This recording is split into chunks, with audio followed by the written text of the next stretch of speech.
വീഡിയോയിലൂടെ നമ്മൾ നോക്കുന്നത് ഇപ്പോൾ നിലവിൽ നടക്കുന്ന എല്ലാ PSC പരീക്ഷകളിലും ഉറപ്പായും ഒരു ചോദ്യം വരുന്നൊരു ഭാഗമാണ് റിസർവ് ബാങ്ക് ഓഫ് ഇന്ത്യ. RBIനെ കുറിച്ച് ഒരു ചോദ്യമില്ലാത്ത ചോദ്യ പേപ്പർ ഇപ്പോൾ കാണാനായിട്ട് നമുക്ക് കഴിയത്തില്ല. അത്രത്തോളം ചോദ്യങ്ങൾ റിസർവ് ബാങ്ക് ഓഫ് ഇന്ത്യയെക്കുറിച്ച് ചോദിക്കുന്നുണ്ട് അല്ലേ. PSC പരീക്ഷയ്ക്ക് റിപ്പോ റേറ്റ് ആണെങ്കിലും റിവേഴ്സ് റിപ്പോർട്ട് റേറ്റ് ആണെങ്കിലും പണനയ കമ്മിറ്റിയെക്കുറിച്ചാണെങ്കിലും ഒക്കെ ചോദ്യം വരുന്ന ഒരു ഭാഗമാണ് ബാങ്ക് റേറ്റ് അല്ലെ. അങ്ങനെ ഒരുപാട് കാര്യങ്ങൾ ഇവിടെ നിന്ന് ചോദിക്കുന്നുണ്ട്. അപ്പോൾ അത്രത്തോളം ഇമ്പോർട്ടൻ്റ് ആയിട്ടുള്ളൊരു ടോപ്പിക്കാണ്. അപ്പോൾ ഈ ഒരു ക്ലാസ്സിലൂടെ നമ്മൾ റിസർവ് ബാങ്ക് ഓഫ് ഇന്ത്യയെക്കുറിച്ചുള്ള കംപ്ലീറ്റ് കാര്യങ്ങളും ഇപ്പോൾ PSC പരീക്ഷകളിൽ ലേറ്റസ്റ്റ് ആയിട്ട് ചോദിക്കുന്ന എല്ലാ ചോദ്യങ്ങളും ഉൾപ്പെടെ കംപ്ലീറ്റ് പോയിന്റ്സും ഉൾപ്പെടുത്തിയിട്ടുള്ള ഒരു ക്ലാസ് ആണ്.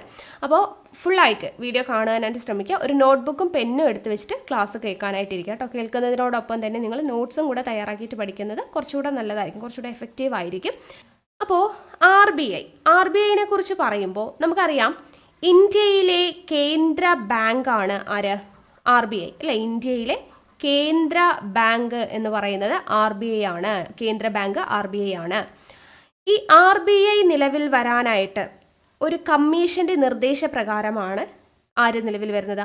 RBI നിലവിൽ വരുന്നത്. ആ കമ്മീഷൻ്റെ പേരാണ് Hilton young commission. 1926 Hilton young കമ്മീഷൻ്റെ നിർദ്ദേശപ്രകാരമാണ് RBI നിലവിൽ വരുന്നത്. 1926 ഹിൽട്ടൺ യങ് കമ്മീഷൻ്റെ നിർദ്ദേശപ്രകാരമാണ് RBI നിലവിൽ വരുന്നത് എന്നുള്ളത് ഓർത്തിരിക്കുക. ഇനി 1934 RBI ആക്ട് പ്രകാരമാണ് RBI നിലവിൽ വരുന്നത്. അപ്പോൾ ഏത് കമ്മീഷൻ്റെ നിർദ്ദേശപ്രകാരമാണെന്ന് ചോദിച്ചു കഴിഞ്ഞാൽ 1926 ഹിൽട്ടൺ യങ് കമ്മീഷൻ്റെ നിർദ്ദേശപ്രകാരമാണ് റിസർവ് ബാങ്ക് ഓഫ് ഇന്ത്യ നിലവിൽ വരുന്നത്. 1934 RBI ആക്ട് അനുസരിച്ചിട്ടാണ് RBI നിലവിൽ വരുന്നത്.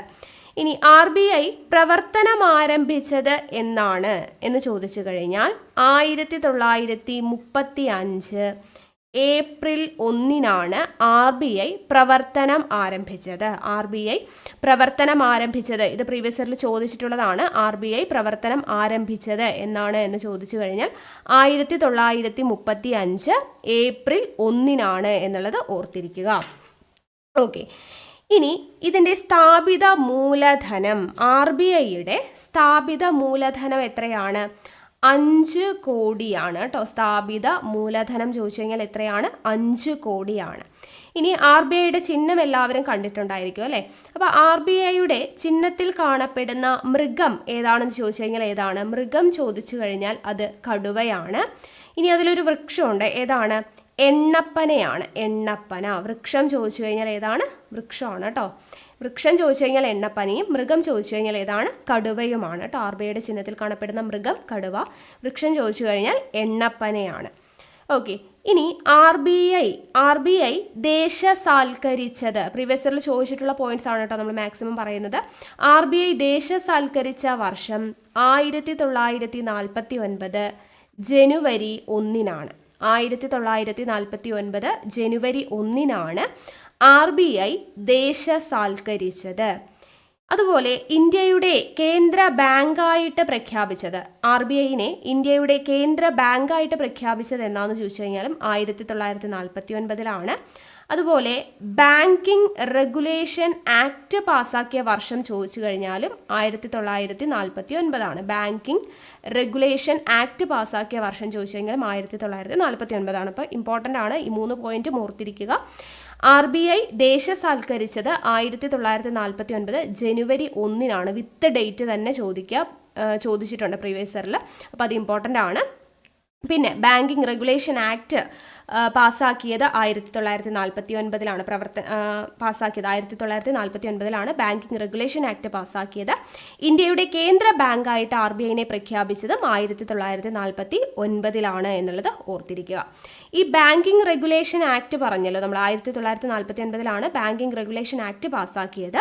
ഈ ബാങ്കിങ് റെഗുലേഷൻ ആക്ട് പ്രകാരമാണ് ഇന്ത്യയിൽ ബാങ്കുകളുടെ പ്രവർത്തനം നടക്കുന്നത്. ഇന്ത്യയിലെ ബാങ്കുകളുടെ പ്രവർത്തനം നടക്കുന്നത് ബാങ്കിങ് റെഗുലേഷൻ ആക്ട് പ്രകാരമാണ്. ഈ ബാങ്കിങ് റെഗുലേഷൻ ആക്ട് പാസ്സാക്കിയ വർഷമാണ് 1949.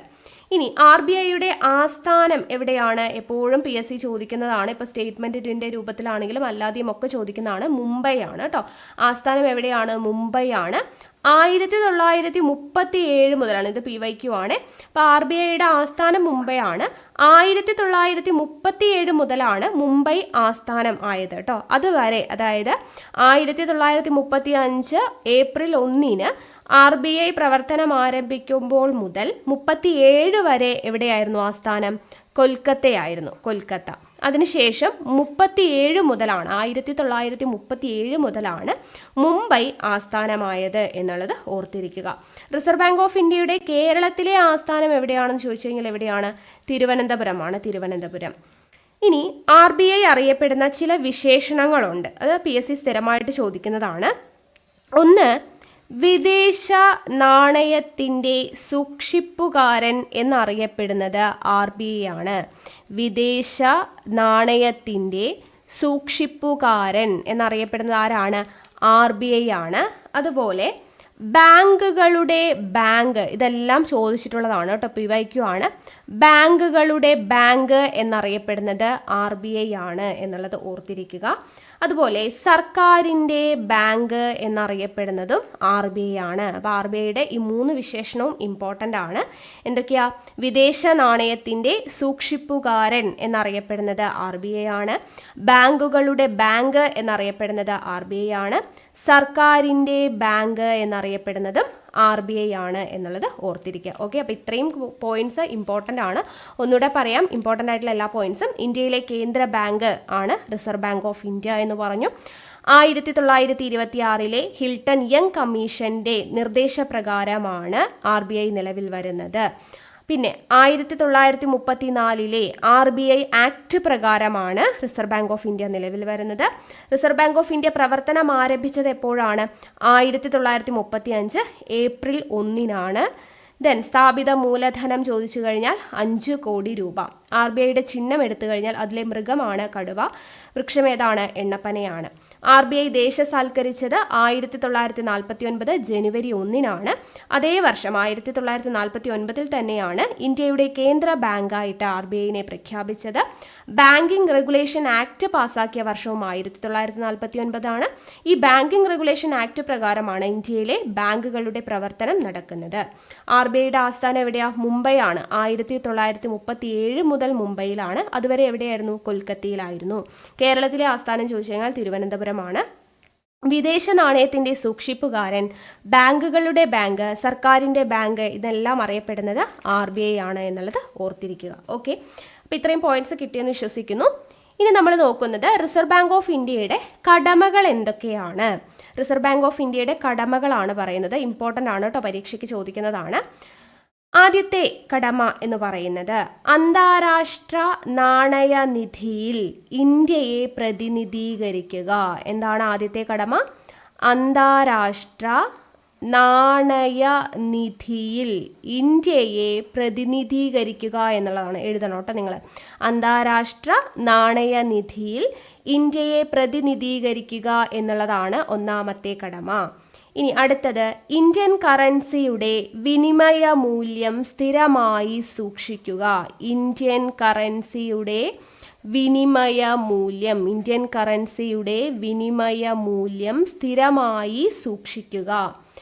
ദെൻ അടുത്ത കടമയാണ് പണസംബന്ധമായ എല്ലാ കാര്യങ്ങളിലും ഗവൺമെന്റിനെ ഉപദേശിക്കുക. പണസംബന്ധമായ എല്ലാ കാര്യങ്ങളിലും ഗവൺമെന്റിനെ ഉപദേശിക്കുക എന്നതും RBIയുടെ കടമയാണ്. അതുപോലെ നോട്ട് അച്ചടിച്ചിറക്കുക.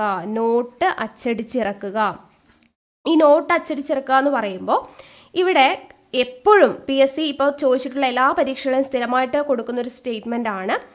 1 രൂപയും എല്ലാ കറൻസികളും എന്നൊക്കെ പറഞ്ഞ് നമ്മളെ തെറ്റിക്കാൻ വേണ്ടി കൊടുക്കും. നോട്ട് അച്ചടിച്ചിറക്കുക എന്ന് പറയുമ്പോൾ 1 രൂപ ഒഴികെ, അതാണ് ഇവിടെ മോസ്റ്റ് ഇമ്പോർട്ടൻ്റ് കേട്ടോ, 1 രൂപ ഒഴികെ മറ്റെല്ലാ കറൻസി നോട്ടുകളും അച്ചടിച്ചിറക്കുന്നത് ആരാണ്? റിസർവ് ബാങ്ക് ഓഫ് ഇന്ത്യയാണ്. ഓക്കെ, 1 രൂപ ഒഴികെ ബാക്കി എല്ലാ കറൻസികളും അച്ചടിക്കുന്നത് ആരാണെന്ന് ചോദിച്ചു കഴിഞ്ഞാൽ റിസർവ് ബാങ്ക് ഓഫ് ഇന്ത്യയാണ്. അപ്പോൾ ഈ 1 രൂപ നോട്ടും നാണയങ്ങളും ആരാണ് അച്ചടിച്ചിറക്കുന്നത്? ഒരു രൂപ നോട്ടും നാണയങ്ങളും അച്ചടിച്ചിറക്കുന്നത് കേന്ദ്ര ധനകാര്യ വകുപ്പാണ്.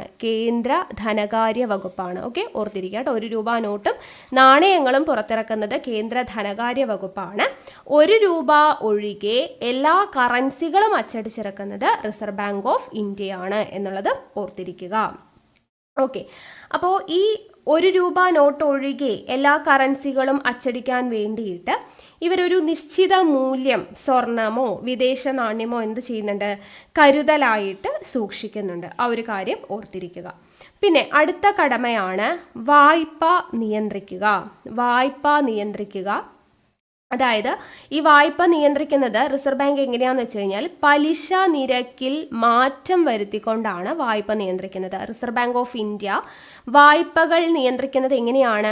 പലിശ നിരക്കിൽ മാറ്റം വരുത്തിക്കൊണ്ടാണ് എന്നുള്ള കാര്യം ഓർത്തിരിക്കുക. ഓക്കെ, അടുത്ത പോയിന്റ്, കേന്ദ്ര സംസ്ഥാന സർക്കാരുകളിൽ നിന്ന് നിക്ഷേപങ്ങൾ സ്വീകരിക്കുന്നു. എന്ത് ചെയ്യുന്നു? കേന്ദ്ര സംസ്ഥാന സർക്കാരുകളിൽ നിന്നും നിക്ഷേപങ്ങൾ സ്വീകരിക്കുക എന്ന് പറയുന്നത് RBIയുടെ കടമയിൽ വരുന്നതാണ്. അടുത്തത്, സർക്കാരുകൾക്ക് വായ്പ നൽകുക എന്നതും RBIയുടെ കടമയിൽ വരുന്നതാണ്. അതുപോലെ സർക്കാരിന് നൽകുന്ന സേവനങ്ങൾക്ക് ഒരിക്കലും പ്രതിഫലം വാങ്ങാറില്ല. RBI ഒരിക്കലും സർക്കാരിന് നൽകുന്ന സേവനങ്ങൾക്ക് എന്ത് ചെയ്യാറില്ല? പ്രതിഫലം വാങ്ങാറില്ല എന്നുള്ളത് ഓർത്തിരിക്കുക. പ്രതിഫലം വാങ്ങാറില്ല. ഓക്കെ, പിന്നെ നമ്മൾ പറഞ്ഞു ബാങ്കുകളുടെ ബാങ്ക് എന്നറിയപ്പെടുന്നത് റിസർവ് ബാങ്ക് ഓഫ് ഇന്ത്യ ആണെന്ന് പറഞ്ഞു. അങ്ങനെ പറയാനായിട്ട് കാര്യം എന്താണ്? എല്ലാ ബാങ്കുകളുടെയും പ്രവർത്തനങ്ങളെ സഹായിക്കുകയും നിയന്ത്രിക്കുകയും അവയ്ക്ക് വേണ്ട ഉപദേശങ്ങൾ നൽകുകയും എല്ലാം ചെയ്യുന്നത് ആരാണ്? റിസർവ് ബാങ്ക് ഓഫ് ഇന്ത്യയാണ്. അപ്പോൾ ബാങ്കുകളുടെ ബാങ്ക് ആയിട്ട് പ്രവർത്തിക്കുക എന്നത് റിസർവ് ബാങ്ക് ഓഫ് ഇന്ത്യയുടെ കടമയാണ്. ബാങ്കുകളുടെ ബാങ്ക് എന്നറിയപ്പെടുന്നത് റിസർവ് ബാങ്ക് ഓഫ് ഇന്ത്യയാണ്. എന്തുകൊണ്ടാണ് അങ്ങനെ വിളിക്കുന്നത്? എല്ലാ ബാങ്കുകളുടെയും പ്രവർത്തനങ്ങളെ സഹായിക്കുക, നിയന്ത്രിക്കുക, അവയ്ക്ക് വേണ്ട ഉപദേശങ്ങൾ നൽകുക, ഇതെല്ലാം ചെയ്യുന്നത് ആരാണ്? RBI ആണ് എന്നുള്ളത് ഇമ്പോർട്ടൻ്റ് ആണ്. പിന്നെ വാണിജ്യ ബാങ്കുകൾക്ക് ആവശ്യമുള്ള സമയങ്ങളിൽ വായ്പ നൽകി സഹായിക്കുന്നത് RBI ആണ്. വാണിജ്യ ബാങ്കുകൾക്ക് ആവശ്യമുള്ള സമയത്ത് എന്ത് നൽകുന്നു? വായ്പ നൽകി സഹായിക്കുന്നു. അതുകൊണ്ട് തന്നെ RBI അറിയപ്പെടുന്ന മറ്റൊരു വിശേഷണമാണ് ലെൻഡർ ഓഫ് ലാസ്റ്റ് റിസോർട്ട് എന്നറിയപ്പെടുന്നത് RBI ആണ്. PYQ ആണ് കേട്ടോ. ലെൻഡർ ഓഫ് ലാസ്റ്റ് റിസോർട്ട് എന്നറിയപ്പെടുന്നത് RBI ആണ്. എന്തുകൊണ്ടാണ്? വാണിജ്യ ബാങ്കുകൾക്ക് ആവശ്യമുള്ള സമയങ്ങളിൽ വായ്പ നൽകി സഹായിക്കുന്നത് RBI ആണ്. അതുകൊണ്ട് ലെൻഡർ ഓഫ് ലാസ്റ്റ് റിസോർട്ട് എന്നാണ് RBI അറിയപ്പെടുന്നത്. ഓക്കെ, അപ്പോൾ ഇത്രയും കാര്യങ്ങളാണ് റിസർവ് ബാങ്ക് ഓഫ് ഇന്ത്യയുടെ കടമകളിൽ വരുന്നത്. എന്തൊക്കെയാണ്? അന്താരാഷ്ട്ര നാണയനിധിയിൽ ഇന്ത്യയെ പ്രതിനിധീകരിക്കുക, ഇന്ത്യൻ കറൻസിയുടെ വിനിമയ മൂല്യം സ്ഥിരമായി സൂക്ഷിക്കുക, പണസംബന്ധമായ എല്ലാ കാര്യങ്ങളിലും ഗവൺമെന്റിനെ ഉപദേശിക്കുക, നോട്ട് അച്ചടിച്ചിറക്കുക. അതിലേതൊക്കെയാണ്? 1 രൂപ ഒഴികെ എല്ലാ കറൻസി നോട്ടുകളും അച്ചടിച്ചിറക്കുക. 1 രൂപയും നാണയങ്ങളും ആരാ അച്ചടിക്കുന്നത്? കേന്ദ്ര ധനകാര്യ വകുപ്പാണ്. പിന്നെ വായ്പ നിയന്ത്രിക്കുക എന്ന് പറയുന്ന ഒരു കടമയുണ്ട്. പലിശ നിരക്കിൽ മാറ്റം വരുത്തിക്കൊണ്ടാണ് വായ്പ നിയന്ത്രിക്കുന്നത്. പിന്നെന്താ പറഞ്ഞേ? കേന്ദ്ര സംസ്ഥാന സർക്കാരുകളിൽ നിന്നും നിക്ഷേപങ്ങൾ സ്വീകരിക്കുക, അത് സർക്കാരുകൾക്ക് വായ്പ നൽകുക. അതുപോലെ സർക്കാരിന് നൽകുന്ന സേവനങ്ങൾക്ക് RBI എന്ത് വാങ്ങാറില്ല? പ്രതിഫലം വാങ്ങാറില്ല. ബാങ്കുകളുടെ ബാങ്കായിട്ട് പ്രവർത്തിക്കുന്നു. അതായത് എല്ലാ ബാങ്കുകളുടെയും പ്രവർത്തനത്തെ നിയന്ത്രിക്കുക, സഹായിക്കുക, ഉപദേശം നൽകുക, ഇതെല്ലാം ചെയ്യുന്നത് RBI ആണ്. വാണിജ്യ ബാങ്കുകൾക്ക് ആവശ്യമുള്ള സമയങ്ങളിൽ വായ്പ നൽകി സഹായിക്കുന്നത് കൊണ്ട് തന്നെ RBI അറിയപ്പെടുന്ന പേരാണ് ലെൻഡർ ഓഫ് ലാസ്റ്റ് റിസോർട്ട് എന്ന് അറിയപ്പെടുന്നത്. ഓക്കെ, ഇനി ഒരു പോയിന്റ് കൂടെ ഓർത്തിരിക്കുക. RBIയുടെ സാമ്പത്തിക വർഷം കണക്കാക്കുന്നത് PYQ ആണ്. RBIയുടെ സാമ്പത്തിക വർഷം എപ്പോൾ മുതലാണ്? ഏപ്രിൽ 1 മുതൽ മാർച്ച് 31 വരെയാണ്. ഏപ്രിൽ 1 മുതൽ മാർച്ച് 31 വരെയാണ്. ഇതും PYQ ആണ്. ഇമ്പോർട്ടൻ്റ് ആണ് കേട്ടോ. RBIയുടെ സാമ്പത്തിക വർഷം കണക്കാക്കുന്നത് ഏപ്രിൽ 1 മുതൽ മാർച്ച് 31 വരെയാണ്. ഓക്കെ, അപ്പോൾ റിസർവ് ബാങ്ക് ഓഫ് ഇന്ത്യയുടെ കടമകൾ കിട്ടിയെന്ന് വിശ്വസിക്കുന്നു. അടുത്തത് പണനയം അഥവാ മോണിറ്ററി പോളിസി. എന്താണ് പണനയം അല്ലെങ്കിൽ മോണിറ്ററി പോളിസി എന്ന് പറഞ്ഞു കഴിഞ്ഞാൽ? അതായത് പൊതു സാമ്പത്തിക നയത്തിലെ ലക്ഷ്യങ്ങൾ നേടിയെടുക്കാനായി പണത്തിൻ്റെ അളവിലും ലഭ്യതയിലും വിലയിലും കേന്ദ്ര ബാങ്ക് വരുത്തുന്ന നിയന്ത്രണങ്ങളെയാണ് പണനയം അഥവാ മോണിറ്ററി പോളിസി എന്ന് പറയുന്നത്? എന്താണ് പറഞ്ഞത്? പൊതു സാമ്പത്തിക നയത്തിലെ, എഴുതിയെടുക്കുക കേട്ടോ, പൊതു സാമ്പത്തിക നയത്തിലെ ലക്ഷ്യങ്ങൾ, പൊതു സാമ്പത്തിക നയത്തിലെ ലക്ഷ്യങ്ങൾ നേടിയെടുക്കാനായി പണത്തിൻ്റെ, എന്തിൻ്റെ അളവിലാണ്? പണത്തിൻ്റെ അളവിലും ലഭ്യതയിലും വിലയിലും, പണത്തിൻ്റെ അളവിലും ലഭ്യതയിലും വിലയിലും കേന്ദ്ര ബാങ്ക് വരുത്തുന്ന നിയന്ത്രണങ്ങളാണ് പണനയം അഥവാ മോണിറ്ററി പോളിസി. പൊതു സാമ്പത്തിക നയത്തിലെ ലക്ഷ്യങ്ങൾ നേടിയെടുക്കാൻ വേണ്ടിയിട്ട് കേന്ദ്ര ബാങ്ക് എന്ത് ചെയ്യുന്നു? പണത്തിൻ്റെ അളവിലും ലഭ്യതയിലും വിലയിലും നിയന്ത്രണങ്ങൾ കൊണ്ടുവരുന്നു. ഇതിനെയാണ് പണനയം അഥവാ മോണിറ്ററി പോളിസി എന്ന് പറയുന്നത്. കിട്ടിയോ? അടുത്തത് എന്താണ് നാണയപ്പെരുപ്പം? ഇമ്പോർട്ടൻ്റ് ആണ് ഈ നാണയപ്പെരുപ്പം. ഇൻഫ്ലേഷനും ഡിഫ്ലേഷനും വളരെയധികം ഇമ്പോർട്ടൻ്റ് ആണ്. നാണയപ്പെരുപ്പം എന്ന് പറഞ്ഞാൽ പരിധിക്കപ്പുറം പണലഭ്യത ഉണ്ടായിരിക്കുക, അല്ലെങ്കിൽ പണത്തിൻ്റെ മൂല്യം സാധനങ്ങളുമായി താരതമ്യപ്പെടുത്തുമ്പോൾ കുറഞ്ഞുകൊണ്ടിരിക്കുകയോ ചെയ്യുന്ന അവസ്ഥ. അതായത് പരിധിക്കപ്പുറം പണലഭ്യത. അപ്പോൾ മാർക്കറ്റിൽ ഇപ്പോൾ നോക്കുകയാണെങ്കിൽ നമ്മുടെ മാർക്കറ്റിൽ എല്ലാവരുടെ കയ്യിലും പൈസ ഉണ്ടാവുന്ന ഒരു സിറ്റുവേഷൻ ആലോചിച്ച് നോക്കാം. എല്ലാവരുടെ കയ്യിലും കാശുണ്ട്. അപ്പോൾ സാധനങ്ങൾക്കാണോ കാശിനാണോ ഡിമാൻഡ് കുറയുക? കാശ് എല്ലാവരുടെ കയ്യിലും ഉണ്ടെന്നുണ്ടെങ്കിൽ കാശിൻ്റെ ഡിമാൻഡ് സാധനങ്ങളുമായി താരതമ്യപ്പെടുത്തുമ്പോൾ പണത്തിൻ്റെ മൂല്യം എന്ത് ചെയ്യും? കുറയുന്നൊരവസ്ഥ. അതിനെയാണ് നാണയപ്പെരുപ്പം. നാണയം പെരുകുകയാണ് എന്ന് ഓർത്താൽ മതി. എല്ലാവരുടെ കയ്യിലും പൈസ പെരുകുകയാണ്. ഓക്കെ, അപ്പോൾ പരിധിക്കപ്പുറമുള്ള പണലഭ്യതയാണ്. ഓക്കെ, പരിധിക്കപ്പുറമുള്ള പണലഭ്യത, അല്ലെങ്കിൽ സാധനങ്ങളെ കമ്പയർ ചെയ്യുമ്പോൾ പണമൂല്യം എന്ത് ചെയ്യുന്നു? പണമൂല്യം കുറയുകയാണ് ചെയ്യുന്നത്. സാധനങ്ങളെ കമ്പയർ ചെയ്ത് നോക്കുമ്പോൾ പണത്തിൻ്റെ മൂല്യം വളരെ കുറയുന്നൊരവസ്ഥയാണ് നാണയപ്പെരുപ്പം. ഇതെല്ലാം ഇമ്പോർട്ടൻ്റ് ആണ് കേട്ടോ. ഇതൊക്കെ മനസ്സിലായാലാണ് നമുക്ക് ചോദ്യങ്ങൾക്ക് ആൻസർ ചെയ്യാൻ പറ്റത്തുള്ളൂ. അപ്പം നാണയപ്പെരുപ്പം എന്താണെന്നുള്ളത് ഓർത്തിരിക്കുക. സാധനങ്ങളെ അപേക്ഷിച്ച് പണമൂല്യം കുറയുക, അല്ലെങ്കിൽ എല്ലാവരുടെ കയ്യിലും പരിധിക്കപ്പുറം പണലഭ്യത ഉണ്ടായിരിക്കുക. ഓക്കെ, നാണയപ്പെരുപ്പം കിട്ടിയോ? അടുത്തത് എന്താണ് നാണയ ചുരുക്കം അഥവാ ഡിഫ്ലേഷൻ എന്ന് പറയുന്നത്? എന്താണ് നാണയ ചുരുക്കം അല്ലെങ്കിൽ ഡിഫ്ലേഷൻ? സാധനങ്ങളുടെയും സേവനങ്ങളുടെയും വില കുറഞ്ഞു വരുന്നു. നാണയപ്പെരുപ്പം എന്ന് പറയുമ്പോൾ നാണയമാണ്, അവിടെ പൈസയാണ്, പണലഭ്യതയാണ് അവിടെ കൂടുന്നത്. നാണയ ചുരുക്കം, അപ്പോൾ പൈസയുടെ ലഭ്യത കുറയുമ്പോൾ സാധനങ്ങളുടെയും സേവനങ്ങളുടെയും എന്താണ്? വില കുറഞ്ഞു വരുന്ന അവസ്ഥ. നേരെ ഓപ്പോസിറ്റാന്ന് ഓർത്താൽ മതി. പണത്തിൻ്റെ മൂല്യം കുറയുന്നതാണ് നാണയപ്പെരുപ്പം. പണത്തിൻ്റെ മൂല്യം സാധനങ്ങളുടെയും സേവനങ്ങളുടെയും വില കുറയുന്നതാണ് എന്ത്? നാണയ ചുരുക്കം. സാധനങ്ങളുടെയും സേവനങ്ങളുടെയും വില കുറഞ്ഞു വരുന്നു. ഓക്കെ, സാധനങ്ങളുടെയും സേവനങ്ങളുടെയും വില കുറയുന്നതാണ് നാണയ ചുരുക്കം അഥവാ ഡിഫ്ലേഷൻ എന്ന് പറയുന്നത്. അതും ഓർത്തിരിക്കുക കേട്ടോ, ഇമ്പോർട്ടൻ്റ് ആണ്. അടുത്തത് പണപ്രധാന നിയന്ത്രണങ്ങൾ. എന്താണ് മണി സപ്ലൈ റെഗുലേഷൻ അല്ലെങ്കിൽ പണപ്രധാന നിയന്ത്രണങ്ങൾ എന്ന് പറയുന്നത്? ഒരു നിശ്ചിത സമയ ബിന്ദുവിൽ പൊതുജനങ്ങളുടെ കയ്യിലുള്ള പണത്തിൻ്റെ ശേഖരത്തെയാണ് പണത്തിൻ്റെ പ്രധാനം എന്ന് പറയുന്നത്. ഓക്കെ, ഒരു നിശ്ചിത സമയ ബിന്ദുവിൽ, ഇതിൻ്റെ ഡെഫിനിഷൻ പഠിക്കണം കേട്ടോ. ഒരു നിശ്ചിത സമയ ബിന്ദുവിൽ പൊതുജനങ്ങളുടെ കയ്യിലുള്ള പണത്തിൻ്റെ ശേഖരമാണ് പണപ്രധാന നിയന്ത്രണങ്ങൾ അല്ലെങ്കിൽ പണത്തിൻ്റെ പ്രധാനം എന്ന് പറയുന്നത്. ഒരു നിശ്ചിത സമയബിന്ദുവിൽ പൊതുജനങ്ങളുടെ കയ്യിലുള്ള പണത്തിൻ്റെ ശേഖരത്തെയാണ് പണത്തിൻ്റെ പ്രധാനം എന്ന് പറയുന്നത്. ഓക്കെ, ഇനി അടുത്തത് കരുതൽ ധനാനുപാതം അഥവാ ക്യാഷ് റിസർവ് റേഷ്യോ എന്താണെന്നാണ് നോക്കുന്നത് കേട്ടോ. CRR, ക്യാഷ് റിസർവ് റേഷ്യോ അഥവാ കരുതൽ ധനാനുപാതം വളരെയധികം ഇമ്പോർട്ടൻ്റ് ആണ്. എന്താണ് കരുതൽ ധനാനുപാതം? അതായത് വാണിജ്യ ബാങ്കുകൾ തങ്ങളുടെ മുഴുവൻ ഡെപ്പോസിറ്റിൻ്റെ ഒരു നിശ്ചിത ശതമാനം നിയമാനുസൃതമായി റിസർവ് ബാങ്കിൽ കരുതൽ ധനമായിട്ട് നിലനിർത്തുന്നതിനെയാണ് കരുതൽ ധനാനുപാതം എന്ന് പറയുക. അതായത് ഇപ്പോൾ സിമ്പിളായിട്ട് പറയുവാണെങ്കിൽ, ഇപ്പോൾ ഒരു ബാങ്കിൽ, ഒരു വാണിജ്യ ബാങ്കാണ്, ആ ബാങ്കിൽ ആകെ മൊത്തമായിട്ടുള്ളത് 100 രൂപയാണെന്ന് വിചാരിക്കാം. അപ്പോൾ അത് മുഴുവനായിട്ടും ആളുകൾക്ക് എന്ത് ചെയ്യില്ല? ഇപ്പോൾ ഒരാൾ ലോണിന് അപേക്ഷിക്കാൻ വന്നു കഴിഞ്ഞാൽ ബാങ്കിൽ ആകെ ഉള്ളത് 100 രൂപ, അത് മുഴുവനായിട്ടും അയാൾക്ക് കൊടുക്കുമോ? ഇല്ല, അതിൽ മുഴുവൻ കൊടുക്കില്ല. അതിലൊരു 4% അവരെന്ത് ചെയ്യും? RBIയിൽ കൊണ്ടുപോയിട്ട് നിക്ഷേപിക്കും. അതിനെയാണ് കരുതൽ ധനാനുപാതം എന്ന് പറയുന്നത്. ഓക്കെ, അപ്പം എന്താണ് കരുതൽ ധനാനുപാതം? വാണിജ്യ ബാങ്കുകൾ തങ്ങളുടെ മുഴുവൻ ഡെപ്പോസിറ്റിൻ്റെ, അവരുടെ കയ്യിലുള്ള മുഴുവൻ ഡെപ്പോസിറ്റിൻ്റെ ഒരു നിശ്ചിത ശതമാനം നിയമാനുസൃതമായിട്ട് എവിടെ കൊണ്ടുപോയിട്ട്? റിസർവ് ബാങ്കിൽ കൊണ്ടുപോയിട്ട് നിക്ഷേപിക്കും. അതിനെയാണ് കരുതൽ ധനാനുപാതം അഥവാ ക്യാഷ് റിസർവ് റേഷ്യോ എന്ന് പറയുന്നത്. ഈ ക്യാഷ് റിസർവ് റേഷ്യോയ്ക്ക് ഒരിക്കലും പലിശ കിട്ടത്തില്ല, അത് ഓർത്തിരിക്കണം കേട്ടോ. അത് ഇമ്പോർട്ടൻ്റ് ആണ്, സ്റ്റേറ്റ്മെൻ്റ് ആയിട്ട് ക്വസ്റ്റ്യൻ വരുന്ന ഒരു ഏരിയ ആണ്. അപ്പോൾ ക്യാഷ് റിസർവ് റേഷ്യോ എന്ന് പറഞ്ഞാൽ ഇത്രയേ ഉള്ളൂ. വാണിജ്യ ബാങ്കുകൾ എന്ത് ചെയ്യും? അവരുടെ മുഴുവൻ ഡെപ്പോസിറ്റിൻ്റെ 1% റിസർവ് ബാങ്കിൽ കൊണ്ടുപോയിട്ട് കരുതൽ ധനമായിട്ട് നിലനിർത്തും.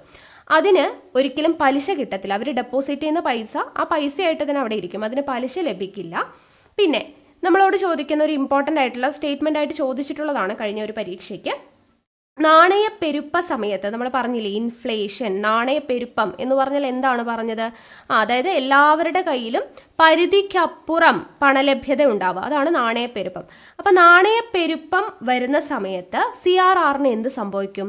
CRR വർദ്ധിക്കും. അത് ഓർത്തിരിക്കുക കേട്ടോ. അതായത് എല്ലാവരുടെ കയ്യിലും എന്തുണ്ട്?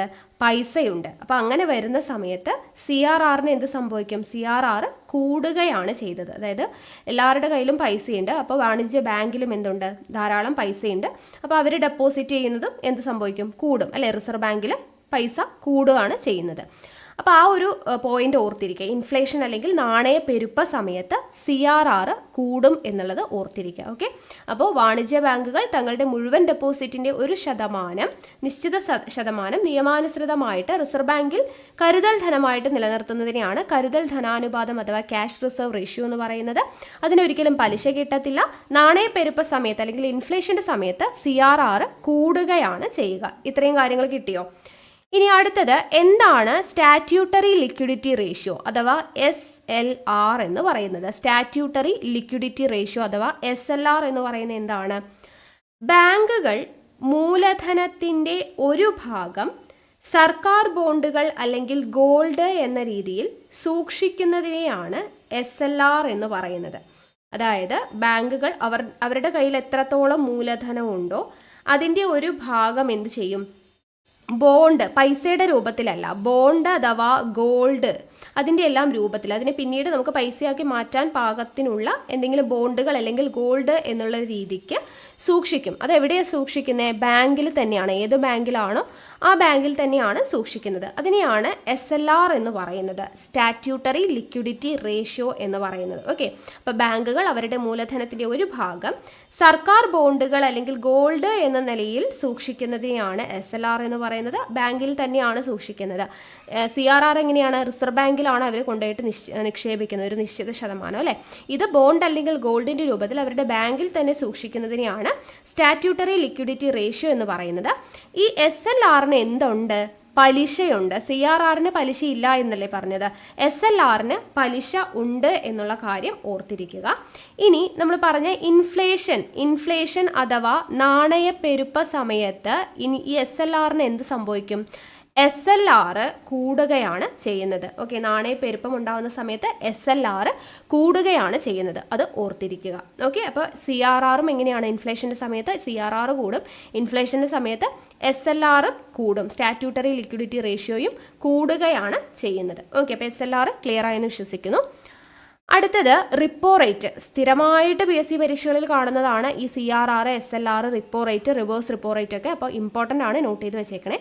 റിപ്പോ റേറ്റ് എന്താണ്? റിപ്പോ റേറ്റ് എന്ന് പറഞ്ഞു കഴിഞ്ഞാൽ ഫണ്ടുകളുടെ അപര്യാപ്തത വരുമ്പോൾ കേന്ദ്ര ബാങ്ക് എന്ത് ചെയ്യും?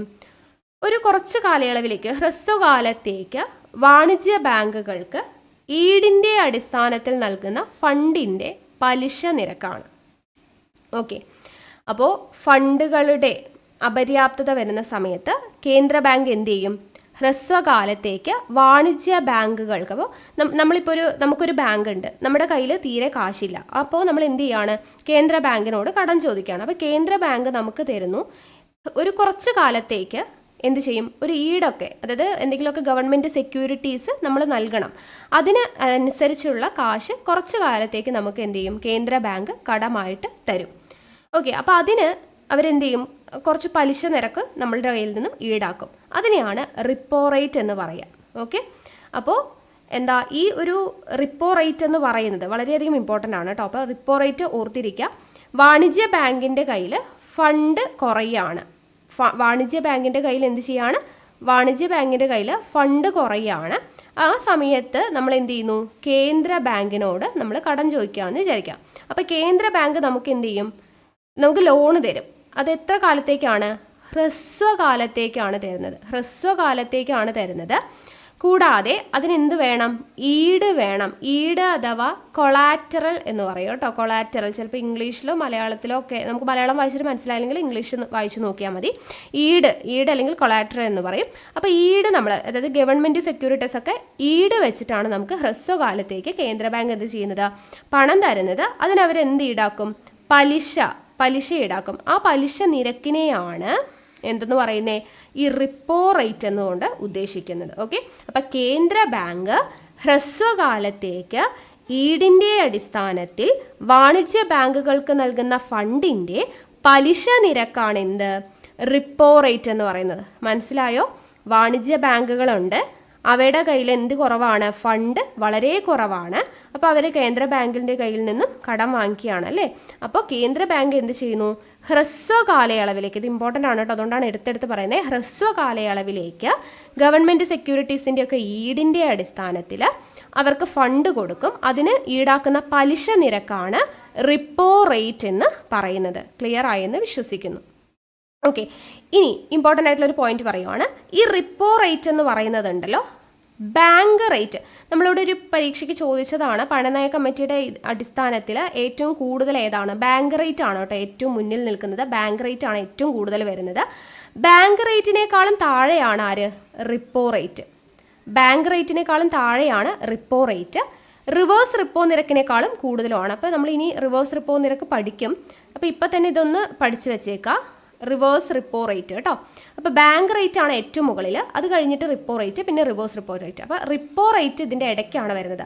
ബാങ്ക് റേറ്റിനേക്കാളും കുറവാണ്, എന്നാൽ റിവേഴ്സ് റിപ്പോ റേറ്റിനേക്കാളും കൂടുതലാണ് ആര്, റിപ്പോ റേറ്റ്. അപ്പോൾ രണ്ടുപേരുടെ ഇടയ്ക്കാണ് ഇത് നിൽക്കുന്നത്. ബാങ്ക് റേറ്റിനേക്കാളും താഴെയാണ്, റിവേഴ്സ് റിപ്പോ റേറ്റിനേക്കാളും കൂടുതലുമാണ് എന്നുള്ളത് ഓർത്തിരിക്കുക. ഓക്കെ, ക്ലിയർ ആയെന്ന് വിശ്വസിക്കുന്നു. അടുത്തത് റിവേഴ്സ് റിപ്പോ റേറ്റ്. ഓക്കെ, ഇപ്പോൾ നമ്മളിപ്പോൾ പറഞ്ഞത് അടിസ്ഥാനത്തിൽ നോക്കുകയാണെങ്കിൽ റിപ്പോ റേറ്റിനേക്കാളും കുറവാണ് റിവേഴ്സ് റിപ്പോ നിരക്ക് വരിക. ഇനി എന്താണ് റിവേഴ്സ് റിപ്പോ നിരക്ക്? നമ്മൾ റിപ്പോ നിരക്ക് എന്താ പറഞ്ഞേ, വാണിജ്യ ബാങ്കുകളുടെ കയ്യിൽ ഫണ്ട് കുറയുന്ന സമയത്ത് കേന്ദ്ര ബാങ്കിൽ നിന്നും അവർ ഫണ്ട് എടുക്കും അല്ലെ, ഈടിൻ്റെ അടിസ്ഥാനത്തിലാണ് ഹ്രസ്വകാലത്തേക്ക്. അങ്ങനെ കേന്ദ്ര ബാങ്ക് ഈടാക്കുന്ന പലിശ നിരക്കിനെയാണ് റിപ്പോ റേറ്റ് എന്ന് പറയാം. റിവേഴ്സ് റിപ്പോ റേറ്റ് എന്ന് പറയുമ്പോൾ അതിൻ്റെ റിവേഴ്സ് തന്നെയാണ്. അതായത് രാജ്യത്തെ പണപ്പെരുപ്പം നിയന്ത്രിക്കുന്നതിൻ്റെ ഭാഗമായിട്ട് ഒരു രാജ്യത്തെ കേന്ദ്ര ബാങ്ക് നിശ്ചിത പലിശ നിരക്കിൽ വാണിജ്യ ബാങ്കുകളിൽ നിന്നും കടം വാങ്ങും. നേരത്തെ വാണിജ്യ ബാങ്കുകളാണ് കേന്ദ്ര ബാങ്കിൽ നിന്നും കടം വാങ്ങിയത്. ഇവിടെ എന്താ ചെയ്യുന്നത്, കേന്ദ്ര ബാങ്ക് രാജ്യത്ത് പണപ്പെരുപ്പം വരുന്ന സമയത്ത് അത് നിയന്ത്രിക്കുന്നതിൻ്റെ ഭാഗമായിട്ട് രാജ്യത്തെ കേന്ദ്ര ബാങ്ക് എന്ത് ചെയ്യും, നിശ്ചിത പലിശ നിരക്കിൽ വാണിജ്യ ബാങ്കുകളിൽ നിന്നും കേന്ദ്ര ബാങ്കാണ് കടം വാങ്ങുന്നത്. ആ ഒരു രീതിയാണ് റിവേഴ്സ് റിപ്പോ നിരക്ക്. അതായത് വായ്പ നൽകാനായിട്ട് അവസരമില്ലാതെ പണം ബാങ്കുകളുടെ കയ്യിൽ കൂടുന്നു. രാജ്യത്തെ പണപ്പെരുപ്പം ഉണ്ടാവുക എന്ന് പറഞ്ഞാൽ എന്താണ്, എല്ലാവരുടെ കയ്യിലും ആവശ്യത്തിൽ കൂടുതൽ, പരിധിക്കപ്പുറം പണമുണ്ട്. അപ്പോൾ പിന്നെ ആരും വായ്പയൊന്നും എടുക്കത്തില്ല. അപ്പോൾ വായ്പയൊന്നും ആളുകൾ എടുക്കാതാവുമ്പോൾ എന്ത് സംഭവിക്കും, ബാങ്കുകളിൽ വായ്പയൊന്നും നൽകാൻ അവസരമില്ലാതെ ബാങ്കുകളിൽ പണം കൂടും. അപ്പോൾ അങ്ങനെ വാണിജ്യ ബാങ്കുകളിൽ പണം കൂടിക്കൊണ്ടിരിക്കുമ്പോൾ അത് RBI എന്ത് ചെയ്യും, നിക്ഷേപമായിട്ട് സ്വീകരിക്കും, അല്ലെങ്കിൽ കേന്ദ്ര ബാങ്ക് വാണിജ്യ ബാങ്കിൽ നിന്നും കടം വാങ്ങിക്കും എന്നുള്ള രീതിയിൽ. ഓക്കെ, അപ്പോൾ അതിന് ബാങ്കുകൾക്ക് ആര് പലിശ നൽകും, കേന്ദ്ര ബാങ്ക് പലിശ നൽകും. ഓക്കെ, കേന്ദ്ര ബാങ്കാണ് ആർക്ക് പലിശ നൽകുന്നത്, വാണിജ്യ ബാങ്കുകൾക്ക് പലിശ നൽകുന്നത്. ഇതിനെയാണ് റിവേഴ്സ് റിപ്പോ റേറ്റ് എന്ന് പറയുന്നത്. അപ്പോൾ റിപ്പോ റേറ്റ് എന്തായിരുന്നു, കൺഫ്യൂഷൻ ഉണ്ടോ? റിപ്പോ റേറ്റ് എന്ന് പറയുമ്പോൾ വാണിജ്യ ബാങ്കിൻ്റെ കയ്യിൽ എന്തില്ല, വാണിജ്യ ബാങ്കുകളുടെ കയ്യിൽ ഫണ്ട് ഇല്ല. ഓക്കെ, ഫണ്ട് ഇല്ല, വാണിജ്യ ബാങ്കുകളുടെ കയ്യിൽ ഫണ്ട് കുറവാണ്. അപ്പോൾ അവരെന്ത് ചെയ്യും, കേന്ദ്ര ബാങ്കിൻ്റെ കയ്യിൽ നിന്നും കേന്ദ്ര ബാങ്കിൻ്റെ കയ്യിൽ നിന്നും കാശ് കടം വാങ്ങും. അത് എത്ര കാലയളവിലേക്കാണ്, ഹ്രസ്വ കാലയളവിലേക്കാണ് ഈട് വേണം. അതിന് കേന്ദ്ര ബാങ്ക് എന്ത് ചെയ്യും? പലിശ നിരക്ക് ഈടാക്കും അല്ലേ? പലിശ നിരക്ക് ഈടാക്കും. ഈ പലിശ നിരക്ക് ആരാ കൊടുക്കുന്നത്? വാണിജ്യ ബാങ്കുകൾ കേന്ദ്ര ബാങ്കിനാണ് പലിശ കൊടുക്കുന്നത്. എന്നാൽ റിവേഴ്സ് റിപ്പോ റേറ്റ് എന്ന് പറഞ്ഞു കഴിഞ്ഞാൽ പണപ്പെരുപ്പം, രാജ്യത്തെ പണപ്പെരുപ്പം കൂടുന്നു. അപ്പോൾ എല്ലാവരുടെ കയ്യിലും കാശുണ്ട്, അപ്പോൾ ആരും വായ്പയൊന്നും എടുക്കുന്നില്ല. അപ്പോൾ ബാങ്കുകളിൽ എന്ത് സംഭവിച്ചു? പൈസയുടെ അളവ് കൂടി. അപ്പോൾ അവരത് എന്ത് ചെയ്യുന്നു? കേന്ദ്ര ബാങ്കിലോട്ട് കടമായിട്ട് കൊടുക്കുന്നു. അപ്പോൾ കേന്ദ്ര ബാങ്കിന് നിക്ഷേപം കൊടുക്കുന്ന സമയത്ത് കേന്ദ്ര ബാങ്ക് അതിനൊരു പലിശ നിരക്ക് നൽകുന്നു. ഓക്കെ, ബാങ്കുകൾക്ക് പലിശ നിരക്ക് നൽകുന്നു. ഇതിനെയാണ് റിവേഴ്സ് റിപ്പോ റേറ്റ് എന്ന് പറയുന്നത്. മനസ്സിലായോ? അപ്പോൾ ഇനി ഇൻഫ്ലേഷൻ അഥവാ നാണയപ്പെരുപ്പം വരുന്ന സമയത്ത് ഈ റിവേഴ്സ് റിപ്പോ റേറ്റ് എന്ത് സംഭവിക്കും? റിവേഴ്സ് റിപ്പോ റേറ്റ് എന്ന് പറയുന്നത് കൂടും. ഓക്കെ, റിവേഴ്സ് റിപ്പോ റേറ്റ് എന്ത് സംഭവിക്കും? കൂടുകയാണ് ചെയ്യുന്നത്. അതായത് ബാങ്കുകളൊക്കെ പൈസ കൊണ്ടുപോയിട്ട് എവിടെ നിക്ഷേപിക്കും? RBIയിലല്ലേ നിക്ഷേപിക്കുന്നത്. അപ്പോൾ മാർക്കറ്റിലോട്ടുള്ള മണി സപ്ലൈ കുറയുകയാണ് ചെയ്യുന്നത്. അപ്പോൾ റിവേഴ്സ് റിപ്പോ നിരക്ക് കൂടുകയാണ് ചെയ്യുന്നത്. അത് ഓർത്തിരിക്കുക കേട്ടോ. ഓക്കെ, അപ്പോൾ repo rate, reverse repo rate, അതുപോലെ CRR, SLR ഇതെല്ലാം ക്ലിയർ ആയെന്ന് വിശ്വസിക്കുന്നു. അടുത്തത് സ്റ്റാൻഡിംഗ് ഡെപ്പോസിറ്റ് ഫെസിലിറ്റി. എന്താണ് സ്റ്റാൻഡിംഗ് ഡെപ്പോസിറ്റ് ഫെസിലിറ്റി എന്ന് പറഞ്ഞു കഴിഞ്ഞാൽ 2022 ഏപ്രിൽ 8 നിലവിൽ വന്നിട്ടുള്ള പുതിയ ഒരു അളവുപരമായ ഉപാധിയാണ് സ്റ്റാൻഡിംഗ് ഡെപ്പോസിറ്റ്. അപ്പോൾ 2022 ആയതുകൊണ്ട് തന്നെ കറണ്ട് അഫെയർ ആണ്, അപ്പോൾ ചോദിക്കാൻ ചാൻസ് ഉണ്ട്. സ്റ്റാൻഡിംഗ് ഡെപ്പോസിറ്റ് ഫെസിലിറ്റി 2022 ഏപ്രിൽ 8 നിലവിൽ വന്നിട്ടുള്ള പുതിയൊരു അളവുപരമായ ഉപാധിയാണ് സ്റ്റാൻഡിംഗ് ഡെപ്പോസിറ്റ് ഫെസിലിറ്റി എന്ന് പറയുന്നത്, SDF എന്ന് പറയുന്നത്. ഇനി ബാങ്കുകളിലെ അധികമുള്ള പണം RBIയിൽ എത്തിക്കാനായിട്ട് 3.75% പലിശ നിരക്കിൽ RBI ഈടൊന്നും നൽകാതെ ബാങ്കുകളിൽ നിന്നും കടമെടുക്കുന്ന സംവിധാനമാണ് ഈ സ്റ്റാൻഡിംഗ് ഡെപ്പോസിറ്റ് ഫെസിലിറ്റി എന്ന് പറയുന്നത്. അപ്പോൾ അതായത് ബാങ്കുകളിലെ അധികമുള്ള പണം, ബാങ്കുകളിലെ പണം കൂടുന്ന സമയത്ത് RBIയിൽ എത്തിക്കാൻ വേണ്ടിയിട്ട് 3.75% പലിശ നിരക്കിൽ RBI എന്ത് ചെയ്യുന്നു?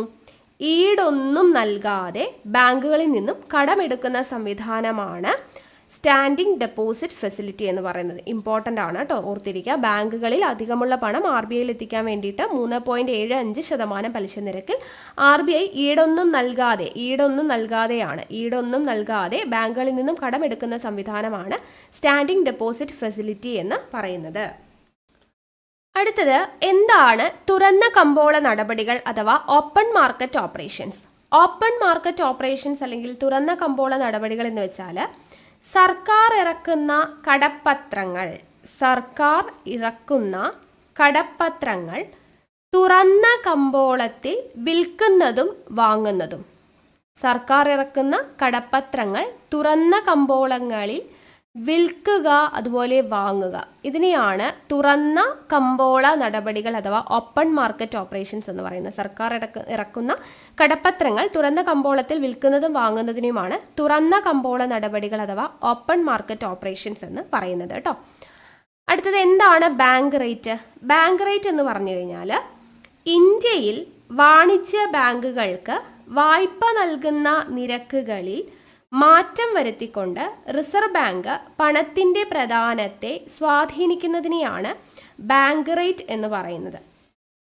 ഓക്കെ, എന്താണ് ബാങ്ക് റേറ്റ്? അതായത് നമ്മളെ പറഞ്ഞില്ലേ റിപ്പോ റേറ്റ് എന്താന്ന് പറഞ്ഞു അല്ലേ? ഹ്രസ്വ കാലയളവിൽ ഈടൊക്കെ വച്ചിട്ട് വാണിജ്യ ബാങ്കിന് RBI കടം കൊടുക്കുമെന്ന് പറഞ്ഞു. അതാണ് റിപ്പോ റേറ്റ്. ജസ്റ്റ് ഓർത്തിരിക്കുക കേട്ടോ.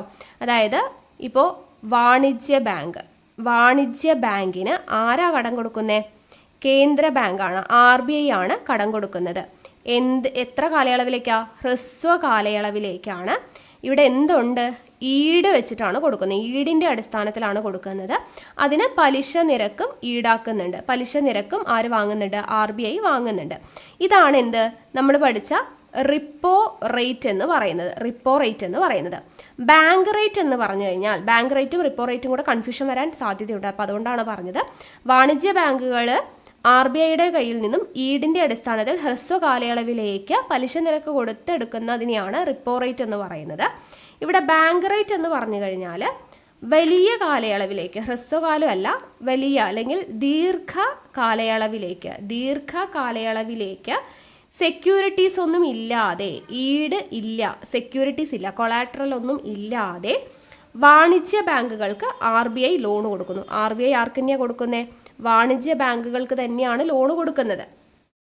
ഓക്കെ, പിന്നെ ഇവിടെ ഒരു പോയിന്റും കൂടി ഉണ്ട്. റിപ്പോ റേറ്റിൽ വാണിജ്യ ബാങ്കുകൾക്ക് RBI കടം കൊടുക്കുന്ന സമയത്ത് ഒരു റീപർച്ചേസ് എഗ്രിമെന്റ് ഉണ്ടായിരിക്കും. റീപർച്ചേസ് എഗ്രിമെന്റ്, അതായത് ഈ ഈട് വെക്കും എന്ന് പറഞ്ഞില്ലേ, ഈടൊക്കെ വെച്ചിട്ട് ഇത്ര കാലയളവിനുള്ളിൽ ഞങ്ങളത് തിരിച്ചടച്ചേക്കാം എന്നുള്ളൊരു എഗ്രിമെന്റ് ഇവിടെയുണ്ട്. റീപർച്ചേസ് എഗ്രിമെന്റ് ഉണ്ട്. അപ്പോൾ റീപർച്ചേസ് എഗ്രിമെന്റ് എന്നുള്ളതിൽ നിന്നാണ് റിപ്പോ എന്ന് പറയുന്ന ഒരു വേർഡ് വന്നിരിക്കുന്നത് കേട്ടോ. അപ്പോൾ ഇവിടെ റിപ്പോ റേറ്റ് എന്ന് പറയുന്നത് റീപർച്ചേസ് എഗ്രിമെന്റോട് കൂടിയതാണ്. പക്ഷെ ഇവിടെ എന്തില്ല? ഈ എഗ്രിമെന്റ് ഇല്ല. റീപർച്ചേസ് എഗ്രിമെന്റ് എന്ന് പറയുന്നത് ഇവിടെ ഇല്ല. അതുപോലെ ഈട് ഇല്ല, അതും ഓർത്തിരിക്കുക. പിന്നെ ദീർഘകാലയളവിലേക്കാണ് കൊടുക്കുന്നത്. ഇതാണ് ബാങ്ക് റേറ്റും റിപ്പോ റേറ്റും തമ്മിലുള്ള വ്യത്യാസം. അപ്പോൾ ഒന്നുകൂടെ പറയാം. റിപ്പോ റേറ്റ് എന്ന് പറഞ്ഞു കഴിഞ്ഞാൽ എന്താണ്? വാണിജ്യ ബാങ്കുകൾ RBIയുടെ കയ്യിൽ നിന്നും സെക്യൂരിറ്റീസ്, ഗവൺമെൻറ് സെക്യൂരിറ്റീസ് ഈട് വെച്ചുകൊണ്ട് ഒരു റീപർച്ചേസ് എഗ്രിമെൻറ്റ്, അതായത് ഈ ഈട് നമ്മൾ ഇത്ര കാലത്തിനുള്ളിൽ തിരിച്ചെടുക്കാം എന്നുള്ളൊരു എഗ്രിമെൻറ്റോട് കൂടിയിട്ട് കടം വാങ്ങിക്കുന്നു. അതിന് RBI എന്ത് സ്വീകരിക്കും? പലിശ നിരക്ക് ഈടാക്കും. അതിനെയാണ് റിപ്പോ റേറ്റ് എന്ന് പറയുന്നത്. ബാങ്ക് റേറ്റ് എന്ന് പറഞ്ഞു കഴിഞ്ഞാൽ RBIയിൽ നിന്നും വാണിജ്യ ബാങ്കുകൾ കടം വാങ്ങിക്കുകയാണ്, പക്ഷെ ദീർഘകാലയളവിലേക്കാണ്, ഈടൊന്നും ആവശ്യമില്ല, റീപർച്ചേസ് എഗ്രിമെൻറ്റും ഇല്ല. അതിനെയാണ് ബാങ്ക് റേറ്റ് എന്ന് പറയുന്നത്. ഓക്കെ, നമ്മൾ നേരത്തെ പറഞ്ഞു ഈ ബാങ്ക് റേറ്റ് എന്ന് പറയുന്നത് കൂടുതലാണ് എന്തിനേക്കാളും? ബാങ്ക് റേറ്റ് എന്ന് പറയുന്നത് കൂടുതലാണ് എന്തിനേക്കാളും? റിപ്പോ റേറ്റിനേക്കാളും. റിപ്പോ റേറ്റിനേക്കാളും ബാങ്ക് റേറ്റ് എന്താണ്? കൂടുതലാണ് എന്നുള്ള കാര്യം ഓർത്തിരിക്കുക. ഏറ്റവും കൂടുതൽ പറയുന്നത് ബാങ്ക് റേറ്റ് ആണ്, അത് കഴിഞ്ഞ് റിപ്പോ റേറ്റ്, പിന്നെ റിവേഴ്സ് റിപ്പോ റേറ്റ്, അങ്ങനെയാണ് വരുന്നത്. ഓക്കെ, അപ്പോൾ ബാങ്ക് റേറ്റ് റിപ്പോ റേറ്റിനേക്കാളും കൂടുതലാണ് എന്നുള്ളത് ഓർത്തിരിക്കുക. ഓക്കെ, ഇനി അടുത്തത് എന്താണ് ബേസ് റേറ്റ്? ബേസ് റേറ്റ് എന്ന് പറഞ്ഞു കഴിഞ്ഞാൽ വാണിജ്യ ബാങ്കുകൾ ഉപഭോക്താക്കൾക്ക് എന്ത് കൊടുക്കും? വായ്പകളൊക്കെ കൊടുക്കും അല്ലേ?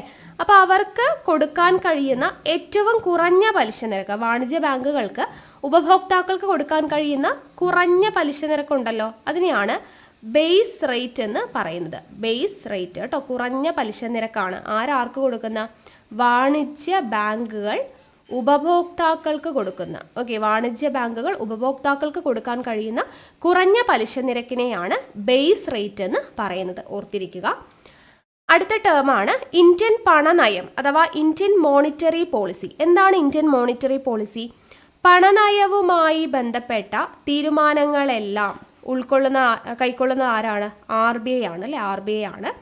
അപ്പോൾ ഈ RBI എന്ന് പറയുന്നത് നമ്മൾ പറഞ്ഞു 1934 RBI ആക്ട് പ്രകാരമാണ് RBI വന്നത്. അപ്പോൾ പണനയത്തിൻ്റെ പ്രധാന ധർമ്മം എന്ന് പറയുന്നത് സാമ്പത്തിക വളർച്ച അടിസ്ഥാനമാക്കിയിട്ട് വില സ്ഥിരത നിലനിർത്തുക എന്നുള്ളതാണ്.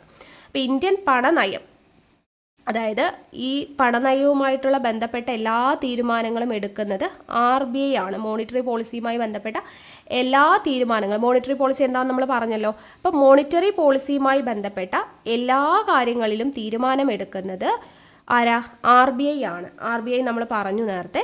ഇനി ഈ പണനയം അല്ലെങ്കിൽ മോണിറ്ററി പോളിസിയുടെ പ്രധാന ധർമ്മം എന്താണ്?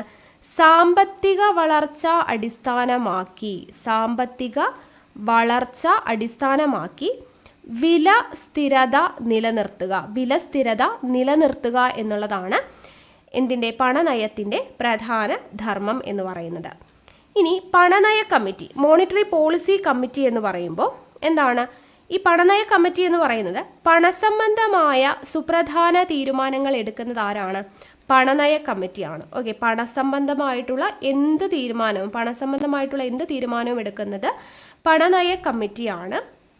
ഈ പണനയ കമ്മിറ്റി നിലവിൽ വന്നത് RBI ആക്ട് നമ്മൾ പറഞ്ഞല്ലോ. RBI ആക്ട് എത്രയാ വർഷം? 1934 RBI ആക്ടിലെ സെക്ഷൻ 45(z)(b) പ്രകാരമാണ് ഈ പണനയ കമ്മിറ്റി നിലവിൽ വരുന്നത് കേട്ടോ. പണനയ കമ്മിറ്റി നിലവിൽ വന്നത് RBI ആക്ട് 1934 സെക്ഷൻ 45(z)(b) പ്രകാരമാണ് പണനയ കമ്മിറ്റി നിലവിൽ വന്നത് എന്നുള്ളത് ഓർത്തിരിക്കുക. ഇനി ആദ്യത്തെ പണനയ കമ്മിറ്റി, അതായത് മോണിറ്ററി പോളിസി കമ്മിറ്റി നിലവിൽ വന്നത് അല്ലെങ്കിൽ സ്ഥാപിതമായത് 2016 സെപ്റ്റംബർ 29-നാണ്. ആദ്യത്തെ മോണിറ്ററി പോളിസി കമ്മിറ്റി കേട്ടോ, ആദ്യത്തെ മോണിറ്ററി പോളിസി കമ്മിറ്റി സ്ഥാപിതമാവുന്നത് 2016 സെപ്റ്റംബർ 29-നാണ്. ഇനി നമ്മുടെ നിലവിലെ മോണിറ്ററി പോളിസി എന്ന് പറയുന്നത് 2020 ഒക്ടോബർ 5-നാണ് വരുന്നത്. കേന്ദ്ര സർക്കാർ പ്രസിദ്ധീകരിച്ച ഔദ്യോഗിക ഗസറ്റ് പ്രകാരം രൂപീകരിച്ചതാണ് നിലവിലെ മോണിറ്ററി പോളിസി 2020 ഒക്ടോബർ 5. ഇനി മോണിറ്ററി പോളിസിയുടെ ചെയർപേഴ്സൺ എന്ന് പറയുന്നത് എപ്പോഴും ആരായിരിക്കും? ചെയർപേഴ്സൺ. മോണിറ്ററി പോളിസിയുടെ ചെയർപേഴ്സൺ എന്ന് പറയുന്നത് RBI ഗവർണർ ആയിരിക്കും. ഓക്കെ, RBI ഗവർണർ ആയിരിക്കും മോണിറ്ററി പോളിസി കമ്മിറ്റിയുടെ കേട്ടോ, മോണിറ്ററി പോളിസി കമ്മിറ്റിയുടെ MPCയുടെ മോണിറ്ററി പോളിസി കമ്മിറ്റിയുടെ ചെയർപേഴ്സൺ RBI ഗവർണറാണ്. നിലവിലാരാ? ശക്തികാന്ത ദാസാണ്. ശക്തികാന്ത ദാസാണ് നിലവിലെ RBI ഗവർണർ, അതായത് മോണിറ്ററി പോളിസി കമ്മിറ്റിയുടെ നിലവിലെ ചെയർപേഴ്സൺ ചോദിച്ചു കഴിഞ്ഞാൽ RBI ഗവർണറായ ശക്തികാന്ത ദാസാണ്. ഇനി ഈ മോണിറ്ററി പോളിസി കമ്മിറ്റി ഉണ്ടല്ലോ, വർഷത്തിൽ 4 തവണയെങ്കിലും സമ്മേളിക്കണം എന്നാണ്. വർഷത്തിൽ 4 തവണ സമ്മേളിക്കണം എന്നുള്ളത് ഓർത്തിരിക്കുക. മോണിറ്ററി പോളിസി കമ്മിറ്റി വർഷത്തിൽ 4 തവണ സമ്മേളിക്കണം. അതിൻ്റെ ചെയർപേഴ്സൺ RBI ഗവർണറാണ് എന്നുള്ളത് ഓർത്തിരിക്കുക. ഓക്കെ, അപ്പോൾ ഇത്രയുമാണ് പണനയ കമ്മിറ്റീനെ കുറിച്ച് പറയാനായിട്ടുള്ളത്. അടുത്തത് RBI ഡിജിറ്റൽ പേയ്മെൻറ്റ് ഇൻഡെക്സ് ആണ്. ഇത് ഇമ്പോർട്ടൻ്റ് ആണ് കേട്ടോ. RBI ഡിജിറ്റൽ പേയ്മെൻറ്റ് ഇൻഡെക്സ് എന്താണിത്? അതായത് ഇന്ത്യയിലെ ഡിജിറ്റൽ പണമിടപാടുകളുടെ വ്യാപ്തിയും സാധ്യതയും അളക്കാൻ RBI ആരംഭിച്ച സൂചികയാണ് RBI ഡിജിറ്റൽ പേയ്മെൻറ്റ് ഇൻഡെക്സ് കേട്ടോ. ഇന്ത്യയിലെ ഡിജിറ്റൽ പണമിടപാടുകളുടെ സാധ്യതയും വ്യാപ്തിയും അളക്കാനായിട്ട് RBI ആരംഭിച്ചൊരു സൂചികയാണ് RBI digital payment index. ഇത് നിലവിൽ വന്നത് 2021 ജനുവരി 1-നാണ്. 2021 ജനുവരി 1-നാണ് RBI ഡിജിറ്റൽ പേയ്മെൻറ്റ് ഇൻഡെക്സ് നിലവിൽ വരുന്നത്. ഇനി ഈ RBI ഡിജിറ്റൽ പേയ്മെൻറ്റ് ഇൻഡെക്സ് രൂപീകരിക്കാനായിട്ട് അല്ലെങ്കിൽ തയ്യാറാക്കാനായിട്ട് ഉപയോഗിക്കുന്ന 5 ഘടകങ്ങളുണ്ട്. ഓക്കെ, ഈ സൂചിക തയ്യാറാക്കാനായിട്ട് ഉപയോഗിക്കുന്ന 5 ഘടകങ്ങളുണ്ട്. ഒന്ന്, പേയ്മെൻറ്റ് ഇനാബ്ലേഴ്സ് വെയ്റ്റ് 25%. രണ്ടാമത്തെ ഘടകം പേയ്മെൻറ്റ് ഇൻഫ്രാസ്ട്രക്ചർ ഡിമാൻഡ് സൈഡ്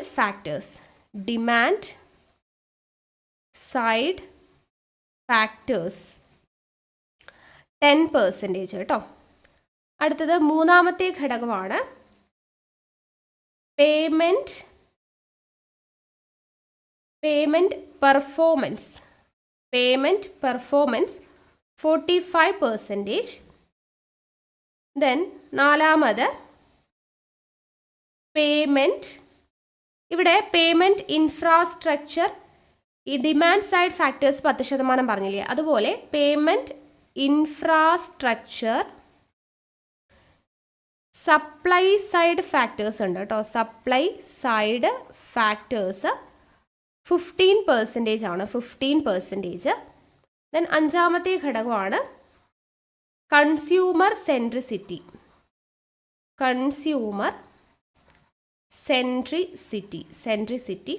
5%. ഇതാണ് 5 ഘടകങ്ങൾ. RBI ഡിജിറ്റൽ പേയ്മെൻറ്റ് ഇൻഡെക്സ് സൂചിക തയ്യാറാക്കാനായിട്ട് ഉപയോഗിക്കുന്ന 5 ഘടകങ്ങളാണ് payment enablers weight 25%, payment infrastructure demand side fractions 10%, payment performance 45%, payment infrastructure supply side factors 15%, consumer centricity 5%. Okay, ഇത് മാർച്ച് 2018 ആസ്പദമാക്കിയിട്ടാണ് തയ്യാറാക്കുക കേട്ടോ. മാർച്ച് 2018 അടിസ്ഥാനമാക്കിയിട്ടാണ് ഈ ഡിജിറ്റൽ പേയ്മെൻറ്റ് ഇൻഡെക്സ് തയ്യാറാക്കുന്നത് എന്നുള്ള കാര്യം കൂടെ ഓർത്തിരിക്കുക. ഓക്കെ, അപ്പോൾ RBI ഡിജിറ്റൽ പേയ്മെൻറ്റ് ഇൻഡെക്സ് എന്താണെന്ന് മനസ്സിലായല്ലോ. ഇനി 1-2 പോയിന്റ്സും കൂടെ ഓർത്തിരിക്കുക. എന്താണ് ഡിജിസാത്തി എന്ന് പറഞ്ഞാൽ എന്താണ്? ഡിജിറ്റൽ പണമിടപാട് സംബന്ധിച്ച എല്ലാ സംശയങ്ങളും ദൂരീകരിക്കാനായിട്ട് RBI പുറത്തിറക്കിയ 24 മണിക്കൂറും പ്രവർത്തിക്കുന്ന ഹെൽപ്പ് ലൈനാണ് ഡിജി സാത്തി. ഡിജിറ്റൽ പണമിടപാട് സംബന്ധിച്ച എല്ലാ സംശയങ്ങളും ദൂരീകരിക്കാനായി RBI പുറത്തിറക്കിയ 24 മണിക്കൂറും പ്രവർത്തിക്കുന്ന ഹെൽപ്പ് ലൈനാണ് ഡിജി സാത്തി എന്ന് പറയുന്നത്. അടുത്ത ഇമ്പോർട്ടൻ്റ് ആയിട്ടുള്ളതാണ് UPI 123 പേ. UPI 123 പേ ഇതെന്താണ്?